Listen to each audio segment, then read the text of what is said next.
All right, what we're going to do today is talk about sales performance. And I know that of all the things that we're dealing with, all are so important, but I know at the end of the day, we got to grow the business and we're figuring out how are we going to sell more business? How are we going to get performance out of our salespeople and take them to another level? How are we going to go back and get results? And we look at the sales of our organization today, and maybe or maybe not, you have a person or a couple of people or a few that are absolutely killing it, getting great results. And then you have others that can't shoot a duck in a barrel, and they're not getting any sales performance, and they're not getting you any of the results. And what my objective today would be, I could have taken this so many different directions. We could have taken you through the 10 great plays of sales. I could have taken you through all the producer training camp materials. We could go back through some checklists of all the details, and Roger hit so many of the good ones today that pertain to the sales of your organization. But I felt like it would be important to do a couple of things. One, I'm going to take you through 4 different thematic, topical areas that might help you get your arms around what's it going to take to sell more business. So that's the first piece. The second thing I wanted to do is I wanted to be able to provide possibly a video opportunity for you that if you played this back to your salespeople, maybe they could get some value. Maybe it would be a direct message to them to help them understand what they may have to do to sell more effectively. And we've got a lot of things that are broken in this industry, and it's going to be unfortunate that you're going to see some of those broken elements as we go through this, but I think there's also hope. And I hope that I can give you some more of that hope of what it's going to take to get sales results. So the first area that we're going to deal with is the message. And I believe that that's one of the big problems right now that we have is that our salespeople do not know how to deliver the message. Now, a lot of it's because of lack of belief, lack of understanding. We're going to talk about in a few minutes lack of business acumen. But the ability to articulate the message to today's buyer is critical. I heard so many people come up afterwards after Kevin spoke this morning and said, my goodness, Kevin Trokey, wow, that benefits sales system, that makes a ton of sense. Well, it's because Kevin has the ability to articulate the message to a business owner. He has the ability to communicate a message that's very clear of why you need to buy. And very clear of why you would be interested. You probably want an assessment on your company as it pertains to return on human capital. Well, just like your clients was, because he's sending a message that's clear. Now, I put up on the screen today some of the different types of messages that you should or your producers should be able to articulate. And I was going to give you a couple of examples of how this could work. Now, you've seen the 25-25-50. And as we go to producer training camps and listen to the producers try to articulate that message, or we have coaching calls and video chats where we listen to people do it, or they send videos to us and are articulating the 25-25-50, it just amazes me how far off the mark they are. They can talk through a lot of words, but they don't really get it.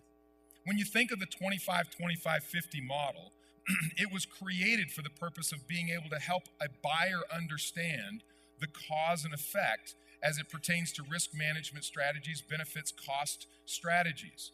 So you look at the 25-25-50, it packages the entire role of what you do as an insurance agent. The 25% that is the insurance placement side of the business is important. It's critical. We can't avoid that. That is an absolute financial burden and a responsibility that the client has to pay. We need to address that. And so by having the 25-25-50, we can make it very clear. 25% of the time, intellectual property, energy, resource, 25% basically of what an agent does for a client is around the placement of the insurance. But it's not something that's easy, simple, and no big deal. It's a big deal. And it's such a big deal that our agency, our brokerage, has expertise to be able to do creative things. We have multiple means of financing your risk, a lot of different alternative sources. We have assessment strategies of ways to make sure we have the right deductibles and right programs, et cetera. But the insurance placement is very important, but yet it's only a quarter of the job. The next 25%, which is the other piece of the right-hand side of this piece of pie, is servicing.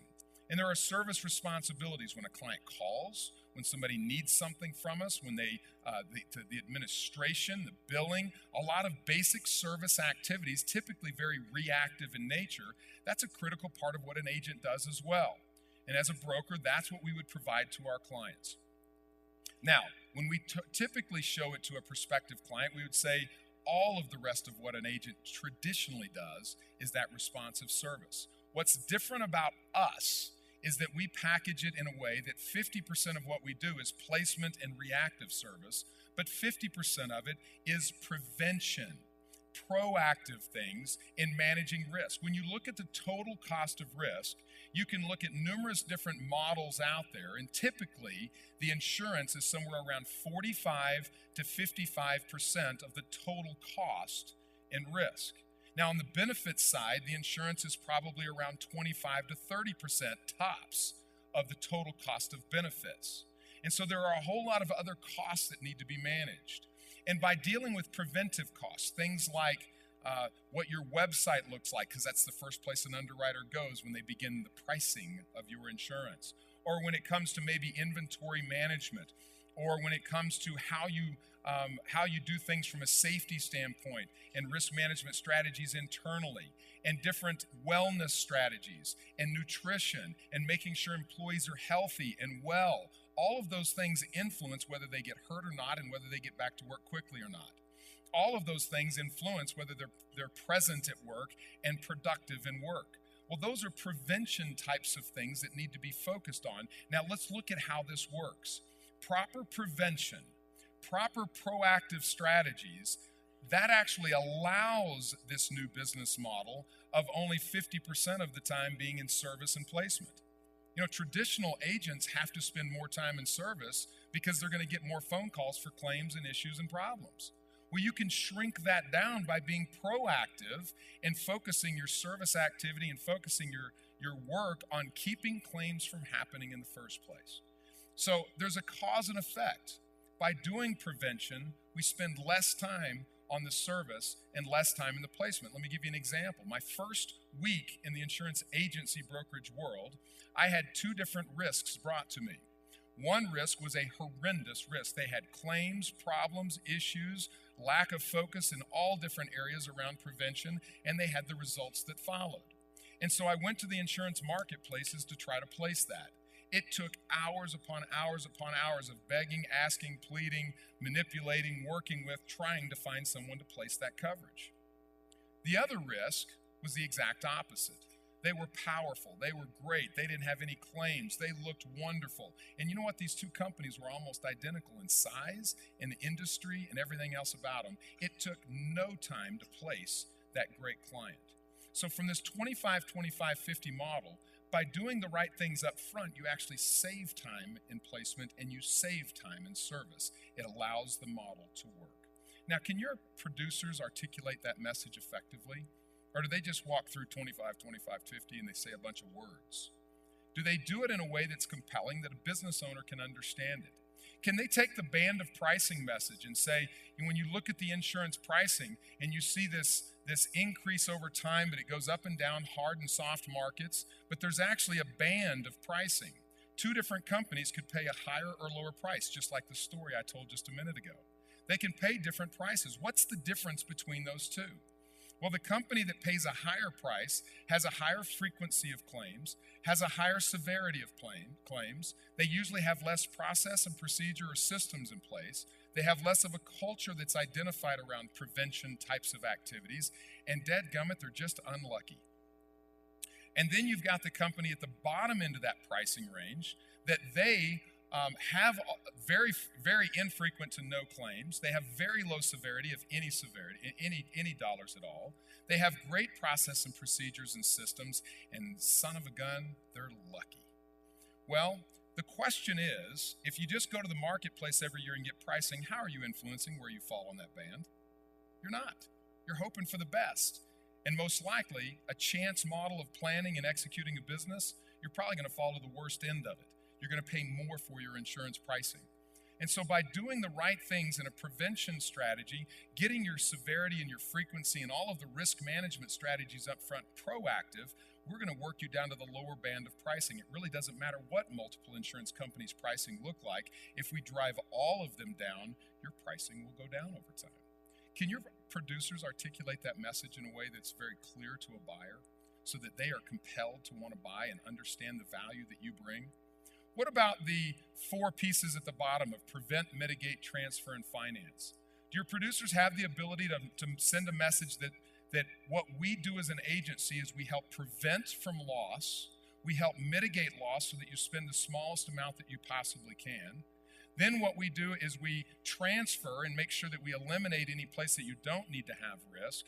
And then we also can finance that risk. Do they have the ability to talk in all 4 of those categories to show a business owner peer-to-peer, with the business acumen to explain the value of that versus a company that just does the finance element? Do they have that skill set of doing that, again, peer-to-peer? What about the ability to talk about strategic business and hazard risk? Do they have the ability to go out and say the traditional agent does hazard risk management, and all they do is they look at the risk and they look at the forms and they fill them out and they give them to underwriter and hope for the best price? Whereas a broader company that addresses risk from a broader perspective, first of all, they not only look at the pricing of the hazard risk, they also look at all the prevention strategies which cross over into business risk.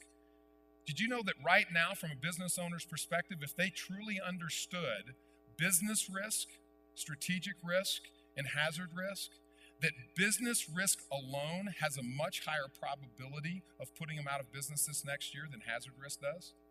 The chance of them giving a liability claim or a physical damage or a property claim or any type of claim, the real probability of them having a claim that would put them out of business if they were uninsured this year is so much lower than the probability of them going out of business because they have bad management in place, they have poor training in place, they've got the wrong hires, they've not managed their capital effectively, they've not done the things from a business perspective in managing their risk.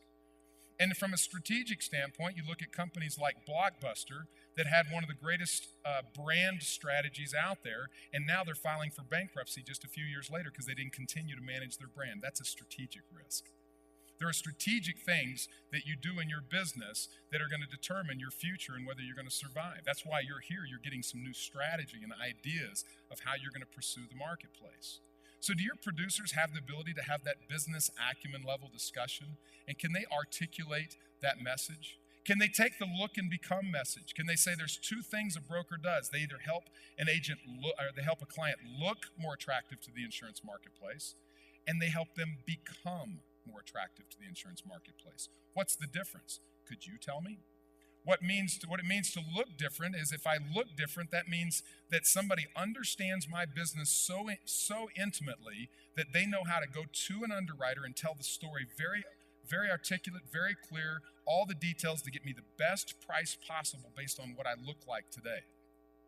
The ability to help a client become more attractive to the insurance marketplace means we do prevention strategies so that on that band of pricing, they have lower frequency, they have lower severity, they mitigate loss effectively, they have better culture around safety and risk management and benefits and health issues in the company. And by doing the right things, you become more attractive to the insurance marketplace. Folks, these are just some of the different messages, and you heard Kevin talk about return on human capital from a benefits perspective. Do your producers have the ability to articulate the message? You want sales performance? That has to happen. And it can't be one message because that's too narrow. They have to understand and believe the message so clearly that they can articulate all of those in multiple forms. Folks, we've got to get our producers a tool belt of multiple tools to go do the job. And all we've been allowing them to do is either have no tools or have one tool. And it's not going to be effective. The future of this industry is dependent upon high-level financial professional people doing professional financial services, as Roger talked about earlier. We've got to have the business acumen to talk business. And we've got to have the ability to articulate a message in a way that's compelling to the buyer. The second thing that I'll I'll suggest is the way that we have to address this whole issue of sales performance is expectations. The expectations that we have of our producers. Picture this. I'm a banker. And I've got a bank full of money back here. And as producers, your people, for them to be able to get their paycheck, we're going to invest $50,000 in a rookie, or 75 or 100, 150, 200. Just think of that producer to get a paycheck, to get paid this next year. They're going to have to come to me as a banker because I'm the one with the money. I've got a bank account. I got this big bank here that's got cash that I will pay them money, but they got to convince me of why I need to pay it. And so they have to come to me. And can you imagine the typical producer in this industry? They would come in and say, well, I got a goal. What's your goal? I'm going to sell $75,000 in new business next year. Now, as a banker, most of you have gone to a bank before and asked for money. Can you imagine coming to them and saying, I got a goal. Can I borrow some money? Will you give me $1 million because I got a goal? What would they expect? What would a bank expect if you went to them for money tomorrow? They would expect a lot of things. Well, let's talk about what those things might be. I'm guessing they want to see a business plan. I'm guessing they want to see how you're going to pay them back. Don't you think that's really what they want? If they're going to put money in your pocket or give you the availability of money, they want to guarantee that you're going to be able to pay that back. So how are you going to do it? Now, most likely the business plan that you're going to have to give them. Now, first of all, I would suggest the anxiety that you would have of going and borrowing money. You remember those times that you've done that? Remember how you feel about going in, that anxiety of, man, I hope they'll give me the money. I hope I get it. And so you work real hard on your business plan, don't you? You really care about it. And you put a business plan together that says, here's what my product looks like. Here's what I do. Here are who I'm going to go out and sell it to. Here are the names and the types of businesses and the things that I'm going to bring it to. Here's when and how and where I'm going to call on those people. Here's when you can expect to see some of the payments coming back. And you're going to have a lot of detail about how you're going to sell the business, make the profit to pay them back. You're the bank. Do you know that? Your producers are coming to you and you're the bank. How many of you require a plan? How many of you just say, here's your quota, here's your number. You got a number, I want you to go get that number. Bring us back a number. It's not good enough. We need to raise the level of expectation with our people, and we need to expect them to have a plan. And that plan needs to be one that has absolute clarity of who they're going to call on, who they're going to go after, what is their message going to be, how are they going to develop themselves personally to be better at what they do so that they bring the right kind of results. What are they going to do to make sure that they capture all of the opportunities out there? Because I want to know, as a banker, the one writing the check, I want to know that they're going to bring me a return on investment, that I'm going to be certain to get paid. And we don't raise the expectation to that level. Matter of fact, one of the things that frustrates me the most about this industry is everybody says it's the greatest industry because it's entrepreneurial for producers. You can come in and run your own business. Well, I say that's a bunch of bull, because in the majority of insurance agencies, what we do is we provide the upside of entrepreneurialism and we protect them on the downside. Folks, the last time I checked, entrepreneur means you are at risk. And we eliminate the risk. And we tell producers, hey, we'll pay all the bottom end. We'll make sure you're there. We'll give you a 3-year validation. And 5 years later, we're still saying, and we'll give you another couple of years of validation. We don't make them, they could lose their job. There's risk. But that's no different than a job. So there's not a downside risk in this entrepreneurial business, but boy, do we give the upside. Matter of fact, not only that, we'll tell them you can stop growing when you want to. As long as you get a good enough sized book of business, we'll allow you to stop growing. And now we'll continue our expense growth. And so your revenue stops, my expense increases, therefore my profit goes down, my earnings go down by a multiple of 6 on every dollar. But that's okay, because you're an entrepreneur. Folks, entrepreneurs are growth. They're at risk and they're growing. And so we've got to treat them like entrepreneurs. I would not allow a producer to be in an organization that we're investing in unless they brought me a plan. And I want to know who you're going to call on, when you're going to call on them, how you're going to call on them, what are you going to send as a message, how are you going to develop your skills. I want to know that stuff. Bring me a plan. Don't just bring me your goals. Now, let's talk about performance expectations. If I was to write performance objectives for a producer, let me tell you what I would include on the list. So if you want to write these down, I'll give them one at a time. What I would expect, and we've been talking for 3 days now about upward performance management, reversing it, where they own what's expected. They come to you and tell you how they're doing because they own the expectations. So let's talk about what those might be. Number one, I would require them to have a plan in place before January 1st.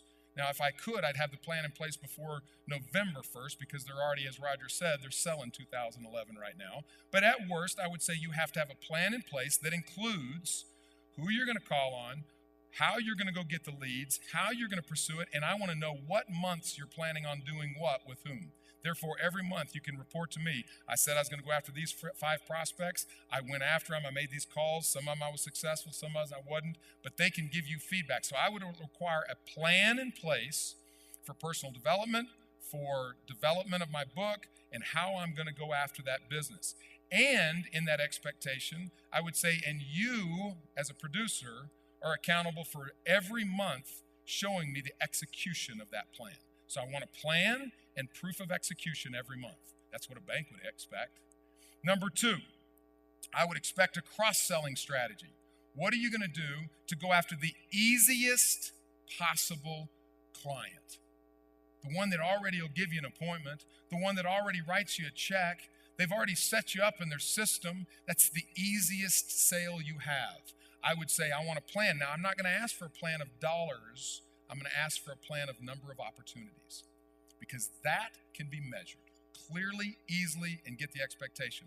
So as a producer, I would say how many times are you going to bring our company an opportunity in a cross-sell line of business? Okay, so we'd start with a plan, then we would have the cross-sell. The third thing that I would have is I would have something around how they act internally, so corporate citizenship. And what I would ask for there in an expectation is that you attend the meetings that we call and that we have for our salespeople, that you follow all the things from a sales management standpoint that we expect from you, that you are participating internally in the company, and you are not causing too many issues for us. I don't want to have very many meetings about you, okay? The next, you got that one, didn't you? All right. The next expectation is external corporate citizenship.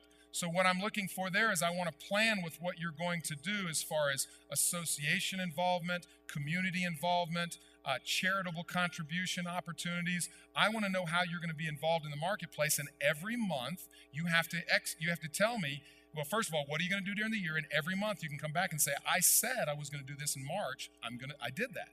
And so I actually executed that plan. I also want a retention plan.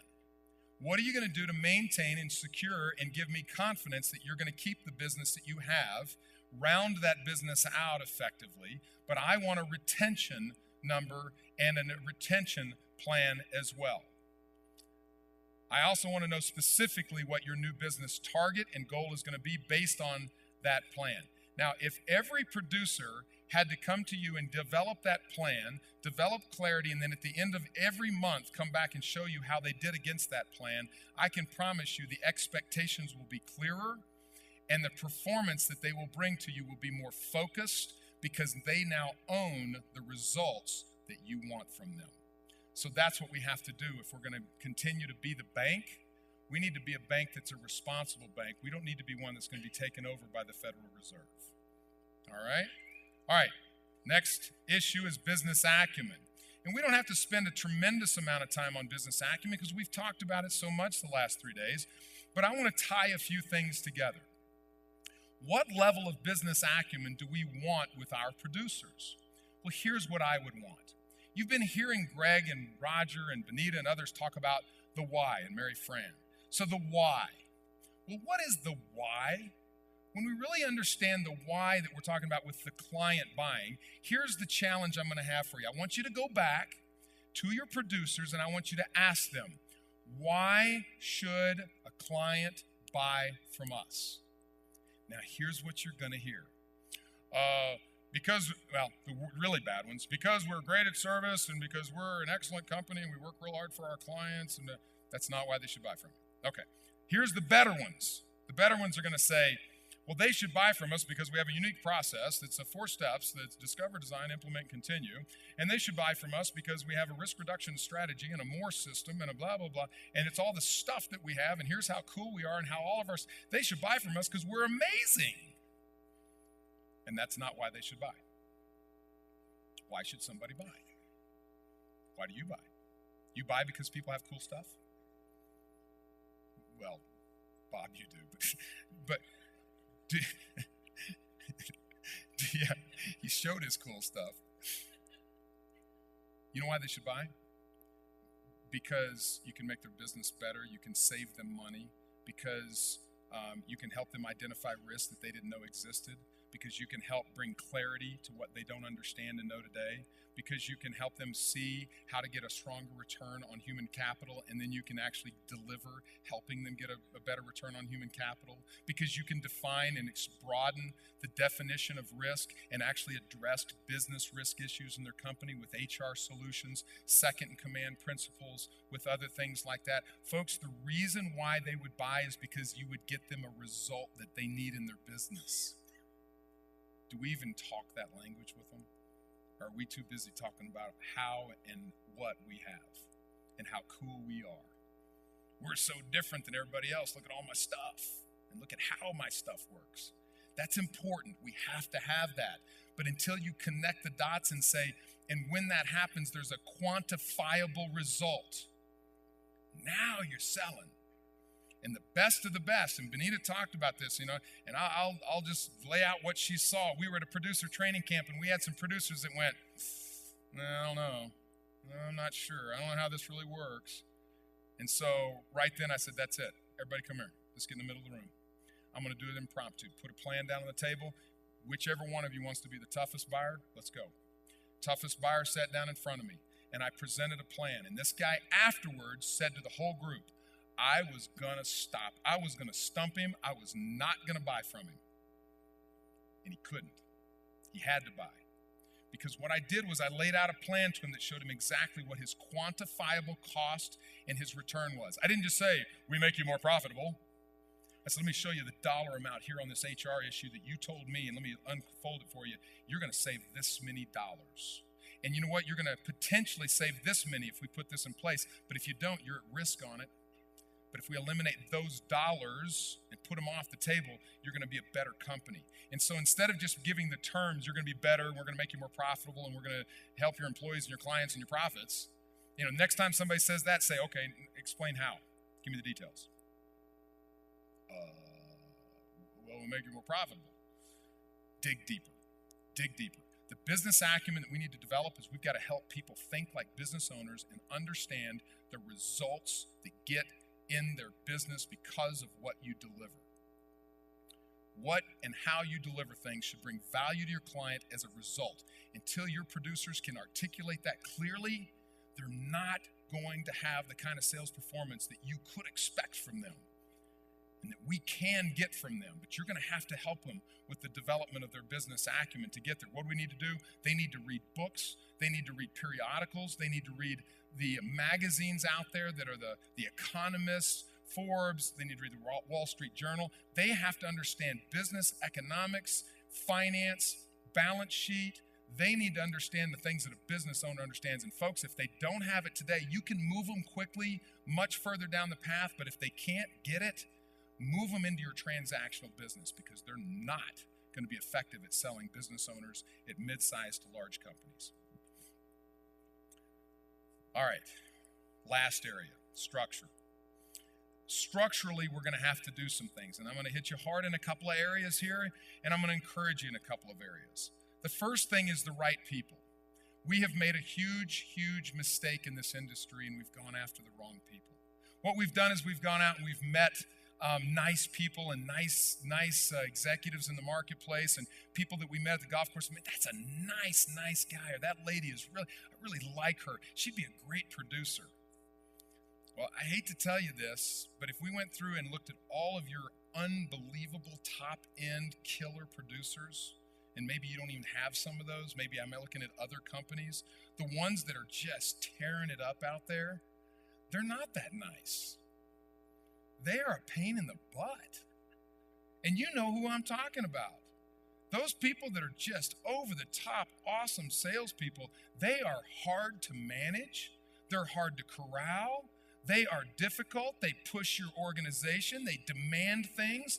And you know what we do to them? When those people come around, we try to oppress them and go, no, fit in the system here. Do it the way all of our non-successful producers are doing it. We got to follow our operational processes. You got to hire people that are a pain in the butt. I remember years ago, I was in another business, and my partner went off and came back, and he said, I just heard something that really just shocked me. And he said, it's the truth. You don't win the Derby with donkeys. And I'm going to tell you what, if you've ever been to a Derby, I haven't, but I watch it. Whenever you go watch the great horse races, those horses are in those on those things starting off. They're not just sitting there relaxed, are they? They're knocking people out the way. They're kicking. Those trainers get kicked and beat up constantly because those horses are ready to run. Do you have the right people? You're going to have to start finding the right people. And it's the people that are going to run hard, and they're going to be tough to manage. The second thing is the right leader.